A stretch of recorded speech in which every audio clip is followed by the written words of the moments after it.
Welcome to the Crypto Podcast. You can find all our episodes on cryptopodcast.org. I also have the Awakening Podcast, the Meditation Podcast, the Speaking Podcast, and the Learn Polish Podcast, and all can be found on roycollin.com. Today, my guest, good friend of mine, please welcome Kamil Gancarz. Hi, Roy. Good to see you again, and thanks for having me here. No, I'm looking forward to this because basically, I don't know, was it 2013, 2014? 14. We went to Liechtenstein. Yeah. We were introduced to Bitcoin. I heard things, wallets. I said, "Oh, that's too complex for me," and I stayed away. But fortunately for you, you actually embraced it. Yeah, I got deeply into that. I started investing. That was late 2014, I believe. We went August, and I think I started investing September, October, November, something in that region. And what's more, I started also investing with my clients. So we bought first Bitcoin. I believe the Polish price, I think it was 1,852 zlotys, which would be roughly €400. Over 400 euros, yeah, per Bitcoin. So kind of good profit. I still hold that Bitcoins, not all of them, but I still hold Bitcoins from that era, let's say. Also, I'm still buying and along with my clients. So yeah, we invest deeply, and what's more, it drove me into the subject. I also started to have a startup in the field, but nowadays it's kind of, we are in stealth mode. We have some inventions, even reported to European Patent Office during the process in US, in Israel, in Russia, in Singapore, basically the most of the blockchain-related countries. Even we have Indonesia patent applications. So around the globe, but I don't want to go into details right now. So mainly let's focus on the technology and the investment vehicle, which it is in Bitcoin or other cryptocurrencies. Okay. Because like one of the things that I'm really concerned about is I see there's a lot of fraud. We were actually just prior to the call, because I know I got this to kind of remind me. So a little, Bitcoin looking thing. And, you mentioned that there was actually people selling them, pretending it was Bitcoin. Yeah, there were gypsies in Prague, in Czech Republic, selling on the street Bitcoins, showing people the price of Bitcoin. Look at the price of Bitcoin. You can buy that for 1/10 of the price. So imagine the coin, which is worth how much? $5 or $1? Yeah, about $5. Yeah, something like that. They were selling as a real Bitcoin, which is not, of course. The real Bitcoin is only in distributed ledger technology, so it's in the blockchain. It's only digital asset without physical representation. You can get physical representation of that asset only by holding some hardware wallet or having mobile app. But we need to understand that we are now in digital realm. There is a metaverse even being built along with the blockchain industry, like virtual games. Our life is transcending also more into computers. Pandemic showed that people are spending so much time in front of the computer screen, tablet, cell phone. So now we are shifting our attention, and what is important, the value goes where our attention is. So if we are putting more and more energy, effort, work into internet-related subjects, also that grows. So we want to have a protocol, value protocol over the internet nowadays. So digital assets starting being important or being assets like compared to normal financial assets like stocks, bonds, etc., or real estate market. Nowadays, this is the proper asset category. So we began new revolution, and it's worth to know about that. And with the exchanges, because MX, Mount Gox or something like that. Yeah. So like maybe you might just tell people about that, because there was a lot of people who got ripped off at an early stage. Yeah. Beginning 2010, 11, there was not so much places to exchange value like Bitcoin. Bitcoin was basically worthless or worth a fraction of penny. It was hard to trade. So our first by the society or the branch of the business we are in, the first exchange appeared, the global exchange. It was called Mt. Gox, and it attracted lots of volume. It was lots of currencies, cryptocurrencies, mostly Bitcoin, were traded there, but by high volume. And I don't remember the exact year. I think 2012 or 13, there was the big hack and the funds of clients were stolen, basically. So people lost millions, tens of millions of dollars. I think, was it 850,000 Bitcoins or something? Was that the amount that was? Possibly, I don't remember. There was actually a figure. documentary, and I watched it. I don't know, but it's very interesting. And the guy, I don't know, is he Stellar, that originally was part of that. He sold it on to. Yeah. Yeah, so that was just kind of interesting. Like, I mean, he's claiming that he had nothing to do with the hacking, and I know that they were trying to get the owner, that he was responsible, but they found somebody in Greece recently. Yeah. And yeah, I think 4 billion, I think he had. There was a case in Japan where the exchange was registered. So they're trying to bring actually that funds back to its original clients, but it's the big process. So yeah, but it was big hack. But it's, there were more hacks. There's like tens of different hacks. Even in Poland, we have 3 or 4 different hacks in crypto exchanges. I mean, we started from really, terrible subject, but we want to show that. The thing is, I want people to be aware, because I know with the exchanges, like we'll talk about the wallets in a minute, but basically if you're keeping your system on their exchange, you're basically exposing yourself. Of course, it's like the bank, but without proper procurance or proper monitoring from the authorities. So crypto exchanges, most of the crypto exchanges were not regulated that time. And nowadays, the Kraken, one of the biggest exchanges, has bank license nowadays in Wyoming. And there's lots of KYC procedures. So we're starting to building a regulation IML KYC procedures around that. So it's starting to be not like Wild West. It's starting to be like a proper economy nowadays. But still, we need to remember that there are not the banks. But while even if there are like a banks, we know that what bank can do to you. They can block your funds. They can cancel your wire transfer. They can say, okay, show me more documents. I want to see what's going on. I want to understand the transaction. So that's why actually cryptocurrencies are getting lots of traction. Is people are losing ability to transact with their money, and the money itself. If we take theory of money, there are 3 different main functions of money. So you need to store of value. You need to have a store of value because you're working for your money. You have hard work. So you're putting some energy, biological energy, you're even losing your life because you have limited number of hours in your life and you're trading those hours for money.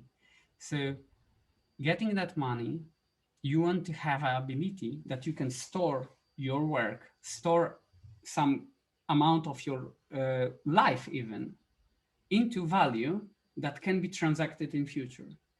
That's the basic basis of the whole economy, of the whole modern society, that is not just hunting, hiding and fighting for your life every day. You store your wealth, store your value for future consumption. And that makes you can go for retirement. That's why you are protected if something happens to your health.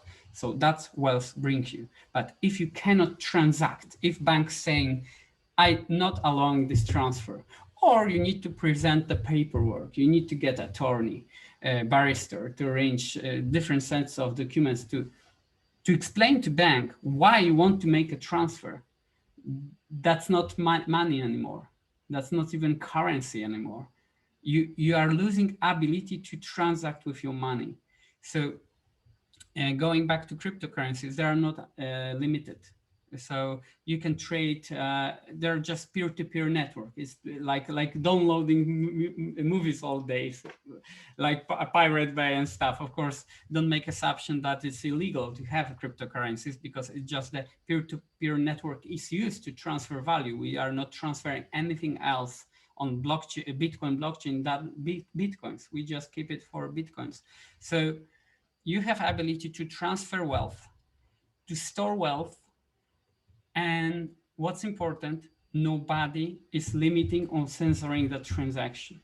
What can be censored is a crypto exchange. So that's why what I was referring to, if we get more and more regulation, the more and more crypto exchanges will be going to behave like banks, or they are relying on banks because there are on-ramps and off-ramps from the blockchain network. Because nowadays you can even use stable coins, which are forms of cryptocurrencies that are pegged to dollar, to euro, to Swiss franc. So mostly known Tether, USDC, they are pegged one-to-one to the US dollar. So you can basically have cryptocurrency that is worth $1. Is it the American government that has created that? Is it like the Federal Reserve where they have the printing press, they create money out of thin air with a number and you have to work your hours that you've mentioned to repay it? Actually not, but there's problem with Tether. If you are referring to acting like Federal Reserve, Tether is known that they don't have full custody of equal amount of dollars. They are supposed to have on different banks accounts the full coverage for amount of Tether issued. Unfortunately, they don't have that. Recently, there was news that they have only over 2.5% of reserves. So that was behaving like Federal Reserve or federal banks. So yeah, in sense of Tether, please be aware and basically don't put any funds there. But you have USDC, which are fully audited and they have full coverage. You have also TrueUSD. They're also regulated in the US. And I think, is it CoinDesk is one of the exchanges? Yeah, also there's... So I've heard that what they're doing is they're giving the information to the IRS, because a lot of people aren't aware that there's capital gains that is liable on your crypto gains. Of course, in almost every country there is capital gains. In some countries, if you are a long-term investor, you don't have any tax liability. So like in Germany, if you don't trade but keep it under over 1 year, you can actually has that ability. But in the most of the countries where is capital gains, it also is the crypto transactions, crypto trades, crypto gains are also taxed with the capital gains tax. And for tax optimization, not tax avoidance, tax optimization, if you were investing and you were based in one of the countries where it's like 20, some countries have 40% capital gains, which is insane. But once you don't sell it and then you move jurisdiction, so if you knew your coins were worth a couple of million, it would be worth actually moving to a country for a couple of years to... Or put that money into some company, offshore company. Doesn't need to be offshore like Panama, but it can be in Georgia. It can be in Estonia, where tax is the taxable event is distribution of profits, not the moment of generating income. So there are systems like that. You have United Arab Emirates, which are great, but most of that solution won't work great for US citizens because they have their taxes. The tax system in US is so complicated and also working that if you are a beneficial owner, there is lots of reporting, FATCA, for instance, and most of the different solution, the compliance of different companies providing those solutions won't accept American clients. So mostly the solution for having that company is for people not living in or being US citizen. So yeah, but if somebody's outside, basically they can have some possible solution. But we need to remember also about coin reporting standard and control foreign companies tax. So consult your tax advisor in your country, basically. And which exchange would you like for somebody that's new to this? Is there any that's safer? Like I've heard of Binance and I've heard of a few, but which ones are the safer ones? For on-ramp, off-ramp, I would highly recommend Kraken. Like I said, they have now banking license in Wyoming. They have also different companies in Singapore, in London. So it depends what part of the world you are living in. They provide you with the company that is responsible for the part of the world. But there is one website, so you can go there. Binance is good for trading different altcoins and trading between crypto. And just for those that don't know, altcoins, you mean alternative coins to Bitcoin? Yeah, exactly. So Bitcoin is the first cryptocurrency. It's the invention that is the Satoshi Nakamoto, that mysterious person, anonymous person that created Bitcoin, and created basically not only Bitcoin, but what's the biggest invention there? It's blockchain technology. So blockchain technology is the system where you can have distributed ledger. So you can have copyright of the whole Bitcoins in the world and all the transaction. I can have my copy. Every listener can have the copy. Every miner can have the copy. Every bank, every institution, but not only institution. You and me can have the copies. That means that every copy is checking if something is true. So no government, no bank, no entity can alter data in that chain. That's why we never before the blockchain invention, we can transfer value over the internet. We have ability to transfer information, transfer news, transfer podcasts, YouTube videos, everything. But look, everything beforehand was copy of the information. So you are recording now this podcast on your computer, and there would be a file there. But when you push that information to any server like Apple, you're listed on many different services, right? So if you post that there, every server has copy of that file. And if somebody is downloading that podcast, has another copy. So you are creating unlimited versions of your podcast. But with money, you cannot do that because that would be forgery, or that money wouldn't have value if you send. Imagine I take $100 bill, make a scan, and send you by email. Like, Roy, spend it. You know, you cannot do that, right? So you need unless I've got a really good scanner or a printer. But okay, so you know who looking for, who you should looking for. Okay, so if you send value over the internet, you need to make sure that if I'm sending you one Bitcoin or $100 in cryptocurrency, you need to know that I'm losing that $100 or losing that one Bitcoin. So paying you. So basically I'm saying goodbye to my Bitcoin and you say, hello, my Bitcoin, right? The transaction, that's a transactional value of the money. You need to transact. So one person is losing that money and other person is gaining that money in exchange for something, right? Most of transactions are generating some other obligations. Like what's the actual? Because like it's kind of similar to a bank transfer. You know, you transfer the money to my account, exactly. It disappears from your account, it arises my.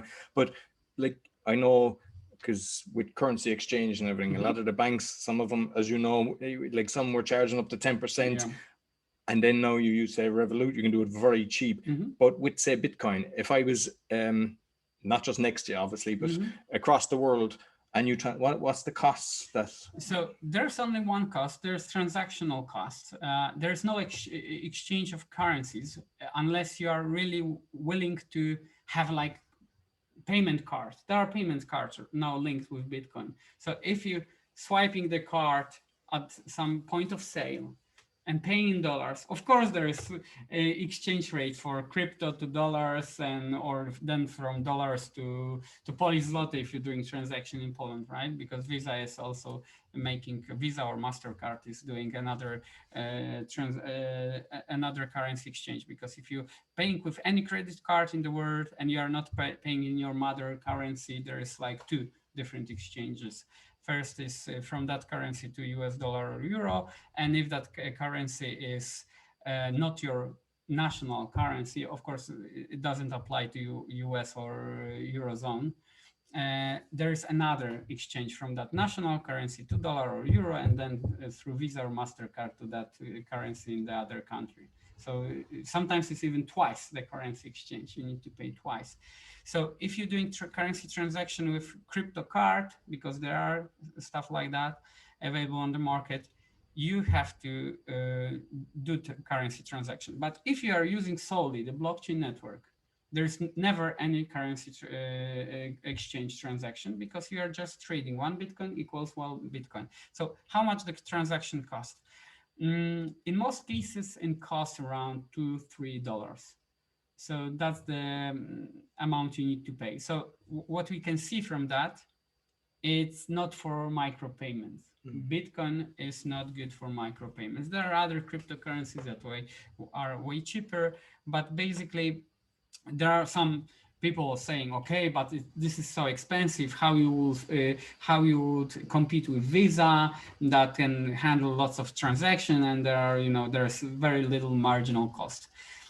It's not necessarily true, because look, if you are going to any website and you have paywall to get an article, can you pay 15 cents to read one article? No, you need to pay for 1 month. Why is that?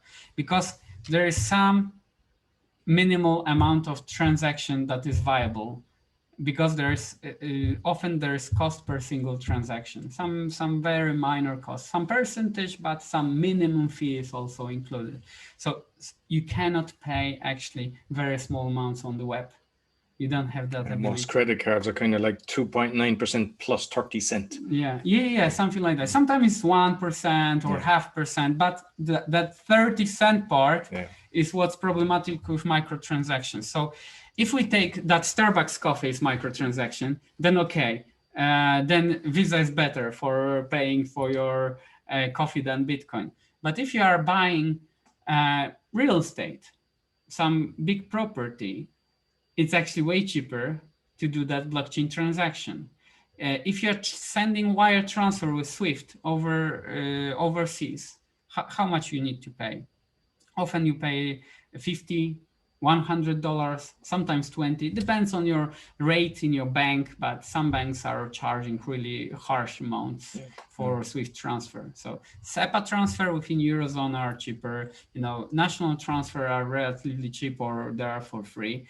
But if we are doing transactions with international transfers, basically, it's really, really expensive. And then Bitcoin is cheaper. But we don't take into the consideration cost of compliance if banks blocks your transfer, how much it will take. So convenience and having the ability to be sure that your transfer will happen, how much is it worth? Is it worth $2 to transfer 1 billion without any hurdle? Yeah, and it's also instant. It's not like actually the information that you receive, the transfer will take a few seconds, but the settlement can take 60 minutes or still I mean, I've had times when I was doing property exchanges, and a lot of money for some of the clients.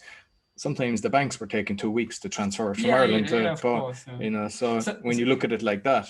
Yeah, it's funny that it's faster to pile a cash packet to the package and parcel and ship that parcel with UPS or DHL. Of course, it's illegal, but if you do that, it will be way faster to transfer $10 million in a parcel than with wire transfer sometimes. So it's silly. So we are in 21st century. We can stream movies in 4K from different platforms, and we cannot send cash instantly. Well, you can with the likes of Revolut, because it's like straight away, which is brilliant to see that. And plus their fees are fantastic compared to a lot of. But there are another layer, this layer 2, layer 3 over the system. So you need to take into the account. But with Revolut, there would be trouble to handle bigger amounts, bigger transactions. So you mentioned the founder. Who do you actually think? Because I've heard of so many different names thrown about. What's your thoughts on who actually created it? Actually, I don't have any theory here. I think apart from that, I think it's a group actually of people, because it's so wisely built. There were some little bit mistakes in the beginning. It were fixed in early years like 2010, 2011. Nowadays we have the big update to the network. It's called Taproot, and I think it haven't been any upgrade for 4 years already. So that's the first upgrade since 2017. So basically, we don't know. I'm not sure if we ever get known. There's some theory also that there's creator of one of the projects that is Oracle network, Chainlink, I believe. I could be mistaken now with the name, but the biggest Oracle network, that the founder of that network is actually Satoshi Nakamoto, but there is some also hints that it can be actually a group of people, because it's sound with the IT system, with the cryptography, and the economics behind the blockchain of Bitcoin is really stellar. It's amazing that we have the system since 2008, the white paper that is working flawlessly, almost flawlessly, without any interruption since then. So even Google have the downtime, right? Recently there was big Google downtime, and everybody was stunned how YouTube is not working, your Gmail is not working, your calendars are not working, your search engine is not working, that's kind of creepy, right? When your search engine is not working. So there can be times like that with the biggest names, and Bitcoin is working because of distributed ledger. Please remember that internet was designed by US military and by Riven Corporation, which is think tank for US Army. They were designed to protect communication in times of nuclear warfare. So if there any communication channel would be destroyed. So they created distributed network to communicate. So like internet cannot be turned off. I mean, it can be turned off in North Korea or something, or some parts, but you cannot turn off the internet in the whole world. Similar works blockchain. And even if you turn off the internet, blockchain can work over the radio. There was I think 2020 or 19, in March, there was a first transaction broadcast over the radio, basically. Wow. There are people who are using this, I would say, fancy walkie-talkies. Sorry for people really being radio operators. So having this very often expensive equipment, and they can communicate the whole globe basically with that network. And people who are really into that subject and having big knowledge, they actually done the transaction over that network, which was eventually broadcasted to the internet, because to have the settlement and to add that transaction to blockchain system. But you can actually transact over the radio, and that's sending, but how to receive. There is even the satellite, Blockstream satellite, which is broadcasting blockchain, Bitcoin blockchain from the satellite. So even if you don't have connection to the internet, if that satellite has uplink. And so like if Charles Schwab has his way and does the cyber attacks and everything, you can still, if you have your Bitcoin, you can still transact. Yeah, okay, that's good to know. And in Norway, there is like that bank of seeds, to preserve. Yeah, I've heard about that. Yeah, preserve different plants. They even store whole Bitcoin blockchain there, deeply underground. So it's really, really protected, and we have actually Bitcoin is the biggest supercomputer on Earth, with the amount of hashing power, which is for calculating those hashes, that is cryptographic function. We have the most secure network. That is, we don't have to rely on any country, even on China, because there is lots of information and which are true that I think over 40% of miners are in China, not 40%. I had read that it was more, and it was something I actually want to discuss because I think it was in 2018 I heard that the energy consumption used for it was the equivalent of all of Ireland. You know? Yeah, they are using that comparison, and it's how much it's using. But to be honest, banks are using twice the much energy than Bitcoin is using. So we never think, or we never asking question how banks are operating with their energy consumption, and they have different servers, different buildings, and do they run on? Yeah, but if you look at the amount of people that are doing Bitcoin, it's a tiny. It's not even 1%, I presume. Of course. But most people have a bank account. Okay, so that's the argument, but we have to think that over 30% of the world produced energy is being wasted on transmission and thermal waste, like engines, car engines. So we creating lots of energy that is going into the thin air. Just stand in front of your car and feel the heat after some ride, right? So we are constantly wasting lots of energy, and Bitcoin is still tiny percentage of that wasted energy. So what we have to actually do is to consider to switching all of our power grid to nuclear power and renewable energy like sun, because we cannot rely only on sun, wind. Well, I know that there's been inventions created, and unfortunately, the bad boys, they actually buy it and just park it, or else they park the guy that created it. I mean, I've heard of cars being run on water, on so CO2, compressed air, but nothing. You don't see them being progressed. So the reality is, we don't need this energy as it is. But we have this power grid, and if we have this power grid how it is, we need to remember that miners are actually prone to clean energy because it's cheaper. If you can get hydroelectric energy from waterfall or from river, it costs almost nothing. The marginal cost is almost close to zero. What is costly is to build the establishment, is to build that power plant. But the same with nuclear energy. That nuclear energy is one of the cleanest and cheapest, but what's very expensive, it's highly expensive, is to build proper, safe nuclear power plant.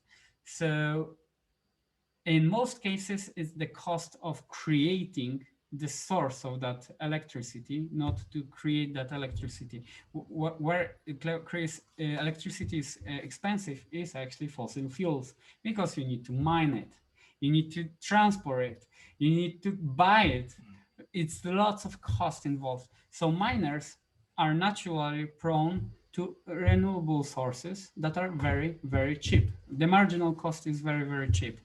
So actually Bitcoin is pushing green revolution in energy, not like people are, even Elon Musk is saying it's run on fossil fuels, which is some kind of true, but 76% of all miners globally are using not even in 100% of their energy source, but 76% of all miners are using some, in portion even, renewable energies, because it's cheaper. If they are using sometimes that fossil fuels, is because the grid cannot provide the electricity from sun, like during the night, or cannot create enough wind or enough. Sometimes rivers not operate fully, not generate enough electricity the whole year. There are seasonality during the year, so that's very important with Bitcoin mining. So, but let me ask you a question: how much is worth to have uncensored money, global currency that you can trade, that nobody can steal from you? How much is worth to have freedom of moving, storing your wealth that cannot be taken over by government, by burglar, by any agency whatsoever? How much is it worth? Imagine how hard it is to move your real estate. You cannot move. You basically need to abandon real estate and leave the country if there's something happens. Talk to Argentinians. Their currency is devaluating in such a pace. I was in Argentina in 2017. I have that pesos, and I think because I left with some cash, right? And I have that cash at home, and it devalued a few times already. I mean, it's No, I have a friend from Argentina, and he was even telling me he was doing some government jobs, and by the time he got paid, it could be worth half what it was at the time. Yeah. So most of fiat currencies are going to zero, even US dollar. Since 2004, April 2020 till April 2021, there is a money supply aggregate called M1, which is currency available in cash outside the banks, and bank deposit that are payable day plus two. So they payable almost instantly, like Avista deposits in banks. So if you count that and travel checks and stuff like that, the money aggregate M1 grew 70% from that April 2020. In 1 year, in the system appeared 70% of more dollars than from the whole dollar history, from starting in 18th century. So if they are printing in such a pace, creating more money, what is going on with the value of dollar? Dollar is dropping. If we count only official inflation and we trace back 100 years, the dollar value dropped 94.5% in 100 years. So you are left with just over 5% of your initial wealth stored in dollars if it wasn't on any bonds, any investments whatsoever, just cash. But even with the bonds, I mean, it's kind of the way they do that as well, is like, because you're getting the future value, which is depreciation. So you're really getting less. Actually, with bonds nowadays, it's problematic that we are at the end of the debt cycle, and we have 35 years of bull market in bonds. But it's going to end because we reached the point where we can only go to negative rates in US. In Europe, we have that already. In Switzerland, we have that already. So in US, we have like quarter percent, 25 basis points as the interest rate set up by Fed and by open market community. So how much you can go lower? You can go to zero. You can go to minus, but it's madness. Basically, it's wicked finance if we have negative interest rates. But we can go into that territory, and that only can bring bonds up. And if not, we are going to drop value of bonds because of raising interest rates if they happen after the inflation kicks in. And we already have readings of inflation from US at the level of 5%, and that's official inflation. Just before that, a few months ago, it was roughly 2%, sometimes it was 3%, but that was official. Unofficial inflation tracked by shadow stats was showing readings at the 10% even. So soon we can have unofficial readings like 10, 15% in US. Check shadowstats.com. You can see different approach to monetary statistic and different readings of inflation, GDP, because we count real GDP, which is, so if we do some tweaks with the inflation, we can show that we are developing. We have economic growth while we actually having economic contraction. So just manipulating the inflation readings, we can actually manipulate GDP growth readings or contraction. Okay, very good. And regarding, this 51% is by, I forget. Attack, 51% So, attack, yeah. you mentioned 40% in China. But I mean, I think this figures when I was looking at was maybe 2018, but there was way more, and the others were in Russia. So two communist countries. Is it possible they come together, they have over 50%, and they can actually modify everything? For few minutes, few hours, there can be like 51% attack, but the 51% attack cannot modify the whole blockchain. What it can do, it can censor some transaction. So if we create that 51% attack, what can happen that you cannot trade your Bitcoins because somebody won't take your transactions into the block. So that's the most dangerous thing with the 51% attack, but it will last for few hours mostly, even if that happens, because okay, somebody is getting more and more power, then other country is also getting more and more hash power. By power, I mean ability to count those hashes, which is like mathematical equation that needs to be calculated. It's being calculated just to find the exact solution of proper hash that is set up by difficulty in the blockchain network. There's blockchain algorithm that is setting up difficulty according to the amount of hash power available worldwide. So we have very great economic system that is making sure that if we get more hashing power, imagine gold mine, if they get more money, more gear, and they found new places to discover gold, they will provide you more supply, right? Because they have ability to do so, especially with proper gear and capital to do so. In Bitcoin, if you create more ability to extract Bitcoin, algorithm will change the difficulty of mining. Therefore, it will keep the exact pace of mining that is created by the algorithm from the beginning of Bitcoin blockchain. So we have system called events called halvings, which are changing the revenue of miners in Bitcoin per every single block.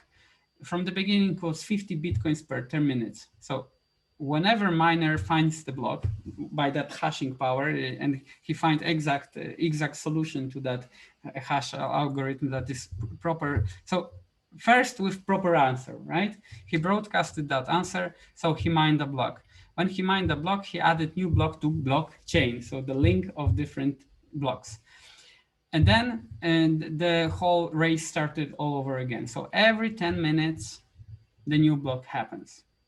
Theoretically, because practically there can be some difference, because the block happens when the miner finds proper answer. But to make sure that miners get more computing power, more electricity to be faster, be better, the algorithm is checking all over the globe the all hashing power and adjusting difficulty. Therefore, every block roughly would come every 10 minutes.